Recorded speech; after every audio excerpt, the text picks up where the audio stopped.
এই যে প্রেমিক পুরুষ মানুষেরা পালিয়ে গিয়ে বিয়ে করো, 5 বছর আগের সম্পর্ক, মনের মানুষ কথা কয় না, বুকের ভিতর জ্বালা পোড়া, গার্লফ্রেন্ডের জন্য আফসোস হয়, বয়ফ্রেন্ডের জন্য আফসোস হয়, পার্কে গিয়ে লুডুস খাও, পার্কে গিয়ে ফুচকা খাও, বাড়ির থেকে যখন চাপ পড়ে রিক্সার চড়ে আরেকজনের সাথে পালিয়ে যাও। নিজের বাবা মার জন্য কষ্ট হয় না? বয়ফ্রেন্ডের জন্য সেই কষ্ট লাগে, গার্লফ্রেন্ডের জন্য সেই কষ্ট লাগে, বুকের ভিতর ধারকান ধারকান ধারকান, দিল কো রানী প্যার কা হোগা, ডোবা ডোবা।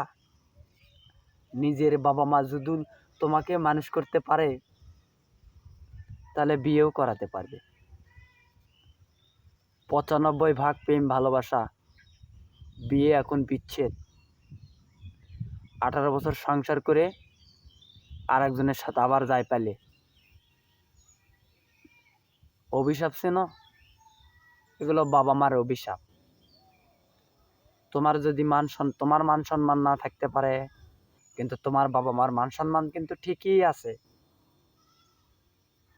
চাইলে তুমি তোমার পরিবারকে বলতে পারতা, চাইলে তুমি তোমার বাবা মার পা ধরতে পারতা যে আমি ওই ছেলে ছাড়া বাঁচমই না, আমি ওকে বিয়ে কর্ম, আমি ওকে সংসার কর্ম।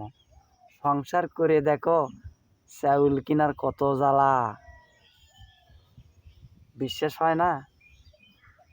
প্রেমের আগে বাড়ি করবা 10 তলা, আজ পর্যন্ত একটা ইটও কিনে দেখাইতে পারলা না। আর তুমি ভালোবাসার মানুষের জন্য সুইজারল্যান্ড থেকে সুন্দর সুন্দর দৃশ্য নিয়ে আসবা? তুমি সৌদি আরব যাও, বড় বড় খেজুরের ব্যবসা করো, বাবা মার মুখে কালো দাগ লাগিয়ে আর একজনের সাথে যাও পালিয়ে, সুখী হওয়া? কখনোই না। একটাবার চিন্তা করে দেখো, তোমাকে বড় করতে গিয়ে তোমার বাবা মার কত মাল খরচ হয়েছে। কি রাগ করলা? রাগ করলে করো, কিছুই হয়নি, ঘাটি একটু পাতলা আছে। আমাকে কিছু বলবা?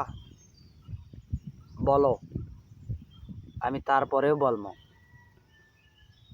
তোমরা পালিয়ে গিয়ে বিয়ে করো আর 10 জন মানুষের দাওয়াত খাওয়া বন্ধ করো, ওগুলো চলবে না। বাবা মার কথা তিতা লাগে, হ্যাঁ, বয়ফ্রেন্ডের কথা ভালো লাগে, গার্লফ্রেন্ডের কথা ভালো লাগে। বাবা বাইক কিনে দিছে, গার্লফ্রেন্ডও বাবার টাকা খরচ করে গার্লফ্রেন্ডও এই জায়গাত নিয়ে যায় ঘুরতে, ওই জায়গাত নিয়ে যায় ঘুরতে। তেল কি তোমার বেশি হচ্ছে?